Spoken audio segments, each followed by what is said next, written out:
Alors, je suis Amaury Dumoulin, je suis lead data chez Conto et je m'occupe de toute la partie infrastructure et consommation et qualité des données, entre autres, chez Conto. Et Conto, en fait, c'est une fintech. Et dans le monde des fintech, en fait, ça s'attache à faire un compte bancaire pour les entreprises et les indépendants.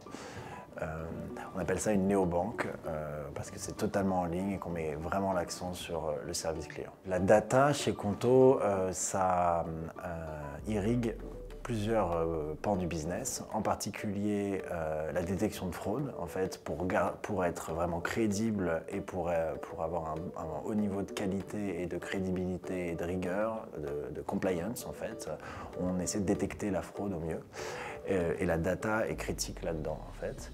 Ça, c'est un premier point. Mais il y a un autre point qui est marketing. L'acquisition est très importante. On est une entreprise qui croît énormément, à la fois avec une croissance organique et une croissance aussi avec de la publicité. Et pour accompagner ça, il y a besoin d'un suivi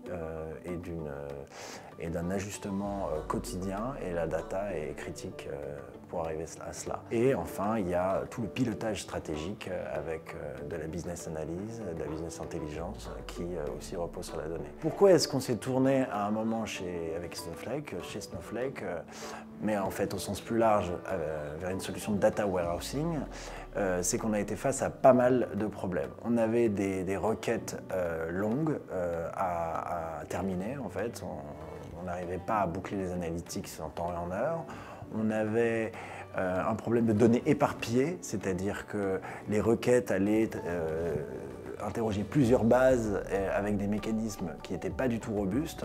Et enfin, on avait même des données qu'on ne pouvait pas croiser. Je prends un exemple, les données du service client, qui sont dans un service Zendesk par exemple, on ne pouvait pas les croiser. Donc on avait ces trois problématiques de données éparpillées, de requêtes lentes et de données inaccessibles. Voilà. Et tout ça, en fait, le warehouse permet de l'adresser. Face à ces problèmes-là, on a benchmarké des outils de warehousing et on est arrivé à la conclusion que Snowflake était la solution la plus adaptée à notre besoin. Cette migration vers Snowflake s'est passée très rapidement, sous la journée, elle n'a pas du tout posé de problème et aujourd'hui, notre outil de BI se connecte à Snowflake comme il se connectait aux bases de données au préalable, sans aucune interruption pour les équipes et pour les data analystes. J'avais 2 ou 3 incertitudes concernant Snowflake sur le coût final, en particulier lors de la négociation, sur l'espace de stockage de toutes les données dans Snowflake et enfin sur le fait que la promesse de rapidité des requêtes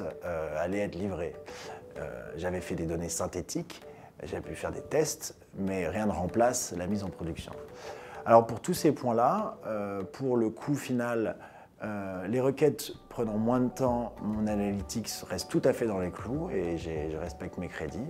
Pour le stockage, comme on s'était dit, c'est très peu cher le stockage, donc là encore j'ai énormément de marge, c'est pas un problème. Comparé à une base de données classique, lorsque nous migrons des requêtes, nous pouvons gagner jusqu'à un facteur 100 de temps de calcul, ce qui permet de passer d'une requête qu'on met à jour une fois par jour dans la difficulté à une requête qu'on utilise en continu et avec facilité. Nous allons bientôt utiliser une fonctionnalité intégrée de Snowflake qui s'appelle Snowpipe et qui permet d'avoir des flux de traitement en tâches de fond, et ainsi d'intégrer par exemple les données du load balancer ou les données des logs directement dans le warehouse et nous permettre de les croiser avec les autres données comme si c'était des données d'une base conventionnelle. Grâce à Snowflake, Conto est extrêmement agile dans l'analyse de ces données et l'ingestion des données n'est plus du tout un problème aujourd'hui, c'est quelque chose qui est résolu grâce à Snowflake et aujourd'hui on peut se concentrer à fond dans l'analytics et pouvoir se donner les moyens de nos ambitions pour cette année.